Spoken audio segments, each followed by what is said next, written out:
Zero, will this ever end? We need soap opera music for this, like soap Oh, opera TV show sort of theme music.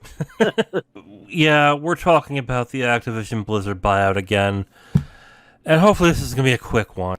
It was announced. It was reported on this week that Microsoft ostensibly gave Sony a 10-year deal for COD in exchange for them to, be okay with them buying Activision Blizzard, and this is the deal that Jim Ryan said was woefully inadequate or inadequate on many levels, according to Jim Ryan. God damn it, Zero. What else is there to say? just go ahead.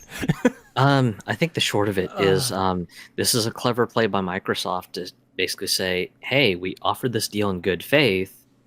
You can take it, or if you decline, then we can use your words against you and basically say, hey, we offered to work with you on Call of Duty in good faith, and you turned away the gesture because no, Call of Duty belongs to PlayStation.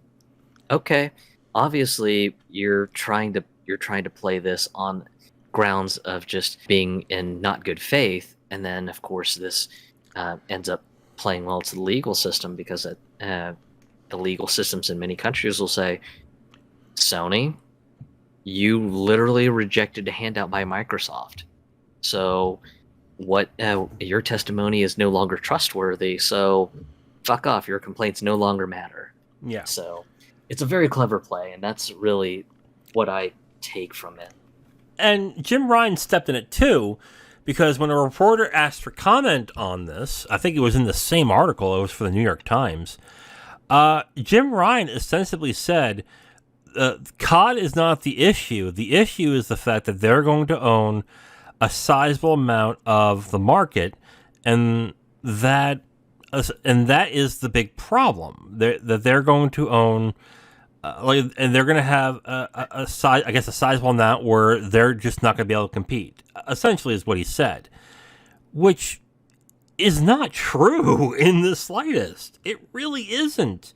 And Yeah, especially with PS5 being the top-selling console for ninth gen stuff right now. Um, I think even the Xbox Series X and Series S are still kind of lagging on sales behind PS5. So yeah, this just kind of reeks of him just throwing a hissy fit because Call of Duty may not be uh, the best place to play on PlayStation, and especially if Microsoft ends up getting the merger done, and just they go, hey, by the way, so Call of Duty's coming to Xbox. Hey, by the way, if you're on Game Pass, you get free Warzone 2 goodies for your account or whatever. It just reeks of just being lazy and not leveraging the brands that PlayStation has a back catalog of. I know in some of the past episodes about this whole deal, you've mentioned that just Sony could go back and look at stuff like Resistance, and maybe go back to the drawing board, try to make a Resistance game that's a very solid multiplayer game that ends up feeling as sharp and as tight as maybe Halo or Call of Duty, that gets people going, yo, I gotta get a PS5 for this. I want to play this game. mm, And honestly, that's what kind of just came up to me when I saw the New York Times article with Jim Ryan's sort of pushback on this whole thing. It's just like, get off your ass, maybe spend a little bit of money for development on a good competing shooter game that is, PlayStation exclusive, and you own the studio, and you can, just show off all the cool technologies that PS5 can do with this PS5 exclusive shooter game that's going to be the next big shooter or whatever. what puzzles me with this is that if you just look into the dynamics of the relationship here, or what Sony is doing, Sony itself is acting like a monopoly of sorts, trying to strong arm people to not do business the way that they want them to do business. No, they're not a monopoly, of course. They're not Standard Oil. They're not intimidating people in order to squash their business. They are clearly operating in bad faith here. They're essentially just trying to obfuscate the facts so it looks good in their favor to the regulators, and hopefully the regulators just won't catch it. And now, Saudi Arabia and Brazil have already approved it. It's looking like China won't approve it. And the US, UK, and the EU are probably asking for, are getting more inquiries in this as well. I still think this is going through. And at this point, if it goes through, I'm kind of hoping that Microsoft says, you know what? Fuck you. You're not getting shit now. But I know they won't do that because it doesn't make sense for their business to do that with COD. But it is getting really slimy now with Jim Ryan with this, because he's making it sound like literally that if this goes through, they might as well close up shop, which we both know is not true. Like, that's not what's going to happen in this, and it's not the case either. Yeah, and that's kind of what I took from his comments on this. I was just like, oh, you're getting into a hissy fit because PlayStation might not be the best place to play Call of Duty. Well, you've got other games to leverage. Why not leverage those games and show off how cool your system is, or go back to your back catalog of stuff and maybe try to make an arena shooter or something that competes with Call of Duty. Hell, I know one of my crazy moonshot ideas that I'd love to see Sony examine is I would love to have both Guerrilla Games and Bungie work together to make a new Killzone game that combines just the shooting feel of Destiny 2 into the Killzone universe. I think that would be kind of fun to see and might get me into the multiplayer, because I will admit I played a lot of Killzone Shadowfall multiplayer online, and I played a lot of Killzone Mercenaries on my Vita and stuff. So yeah, just Sony's got a treasure trove worth of stuff, and it just seems like he just kind of want to sit the PlayStation brand just nice and comfy and try to spend as little money as possible to make as much money as possible. But with Microsoft making a long-term investment in and looking at the video game business in kind of more of a marathon sort of mindset, it's eventually going to come back and bite PlayStation right in the ass. And I think he's kind of desperate right now to sort of strongman a reputation of, yeah, look at Microsoft. They're being real shitty. Just this is unbecoming of them. They're doing stuff that's hurting the video game industry at large. And yeah, I'm not saying Microsoft is innocent either. For anyone listening, just that's not what we're saying. And no. I think I can speak for Wiz. No, you're right. If Sony wants to turn the tide while this deal looms in the horizon, then they need to start actually trusting and investing in their studios to develop their brands. And that's really the only thing I can think of at this point, because I know that a couple countries like the US are kind of in the we'll wait and see. We need more evidence to make a judgment on it. But I think ultimately just Sony rejecting this contract, saying we will not take Call of Duty off of PlayStation, just him or Sony, someone in Sony legal rejecting it, just looks like they're doing it in bad faith, and that's just going to be enough legal maneuvering for Microsoft to use and say, hey, look, we offered them a bone and they said no, fuck you. And yeah, I don't think that they're giving you information in good faith. Consider this as one crucial piece of evidence that they're not.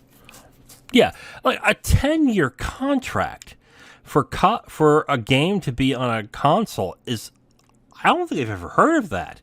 I've heard of like 2, 3, 4-year deals that get perpetually updated to have like 3 or 4 more years ongoing. I've heard of that happening before. But like 10 years off of a contract? Like, that's unheard of. Like, that is like a fantastic deal. I would look at that and go, okay. It's like, sure. That sounds great.